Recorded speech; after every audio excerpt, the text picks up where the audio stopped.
Hi folks, I had a couple of questions on a couple of things.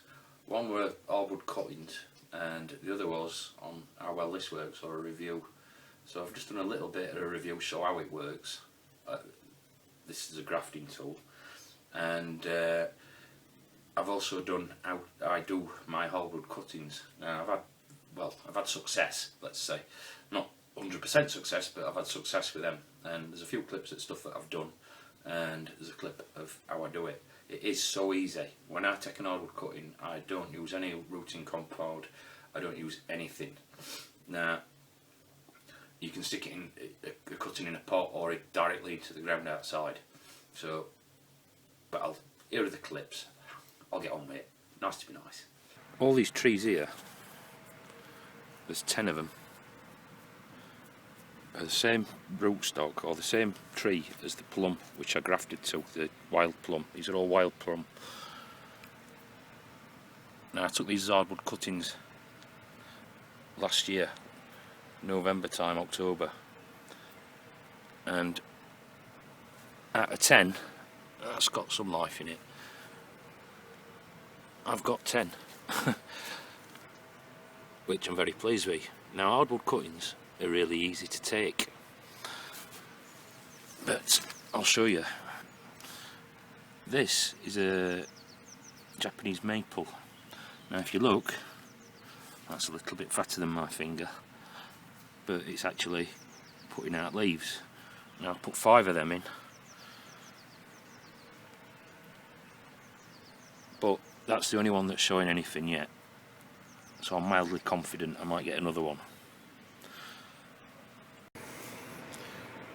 And these 6 currant bushes here, there's 3 red and 3 black. We're all done exactly the same way as I'm going to show you with hardwood cuttings. And these I planted, I took in November 2013. And this is another Japanese maple which I took from the tree outside, which I started in the grow room. Now with the Japanese maples I've had 2 so far out of about 10.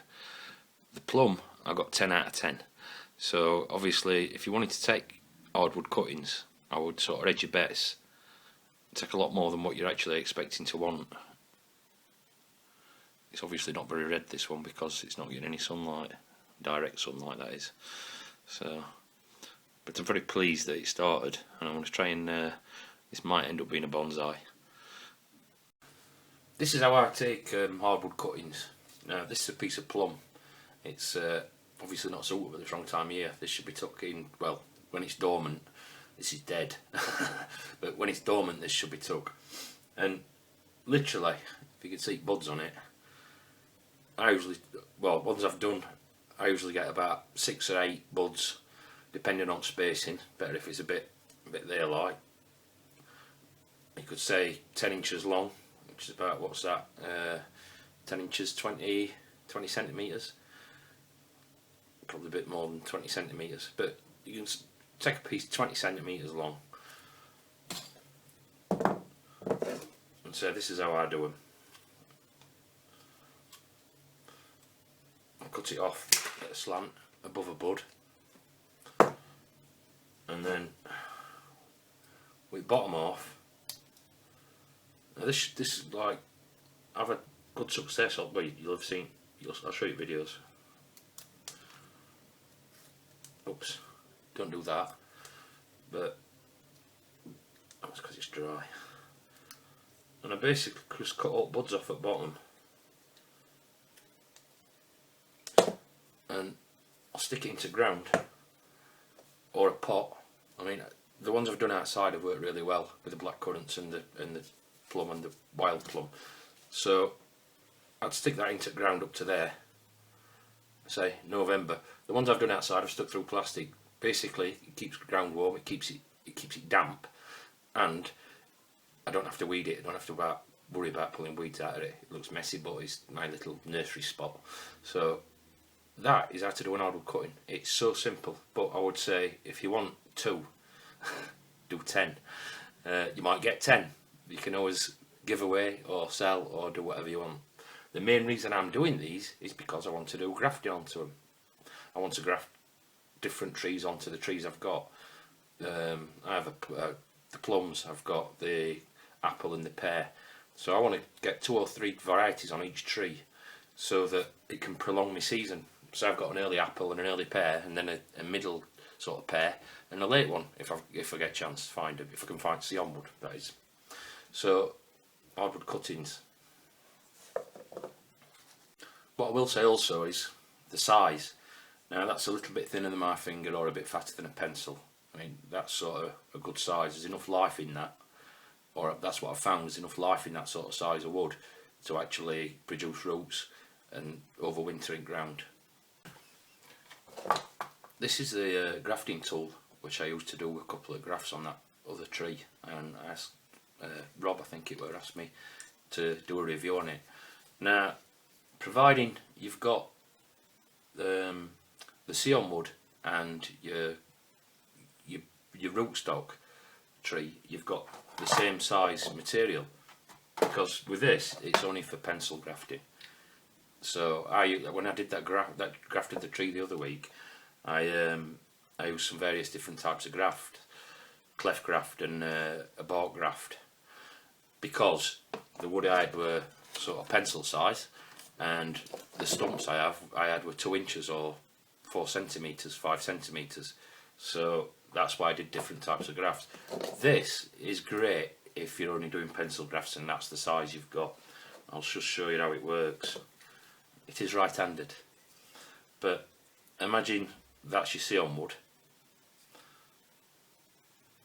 You line it up, and this might be a little bit thick for this, and cut it. Now, you just have to get a bit of a wiggle, and it gives you that perfect cut. And I don't really think it matters which way you do it, whether that's on the tree or on your actual sea wood. Now, what you might notice, there's a bit of pull out there. You can swivel this. I think it needs swiveling. This actually comes with 2 sets of fresh blades as well. I shouldn't imagine it'd be much. It might be a bit of a pain to try and sharpen them and get replacements. I don't know yet, but I'd probably give it a go at sharpening it myself. But you get 2 extra anyway. This piece you can turn. It's like a soft plastic. It's supposed to, I'm guessing it's supposed to dig in and cut through nice and clean, but that hasn't cut through very clean.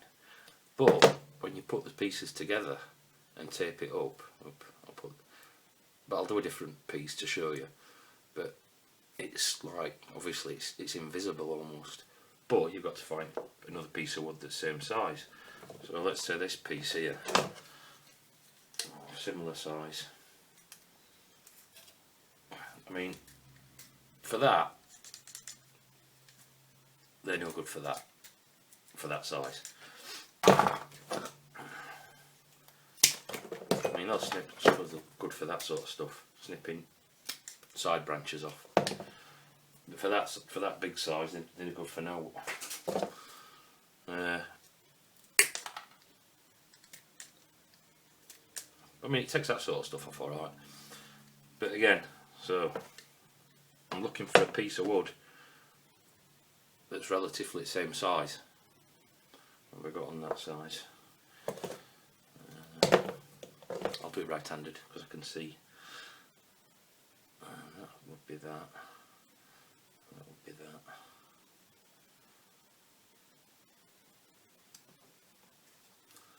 And this wood might be a little bit dry. It says don't cut dry wood. But it doesn't cut through really. Like I say, that might be a bit dry. It's pulled bark out as well there, which I prefer it not to do that. And that's the other piece, what I cut from the other tree, the other piece of wood. And as you can see, I hope you can see, I mean that obviously, I could just trim off with my knife I suppose.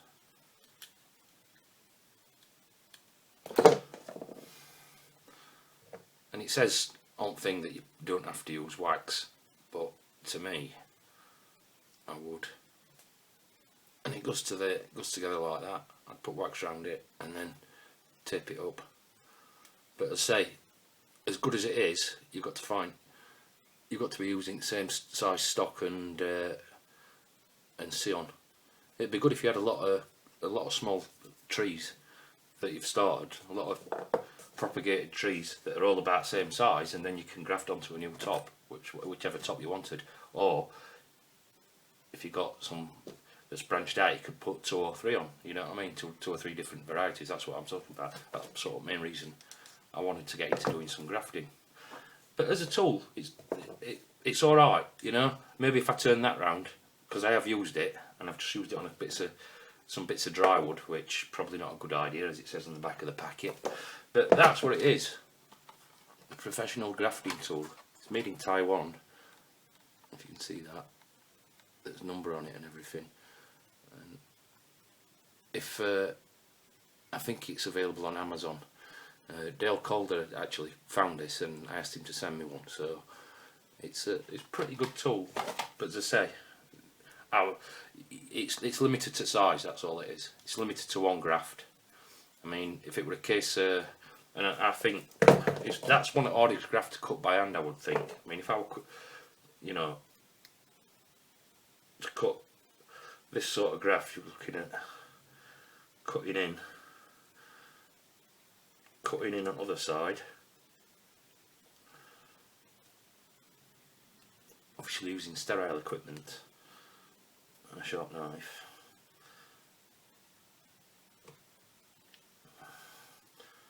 And doing this graft on actual tree, for me, would be hard, because I'm not experienced at it.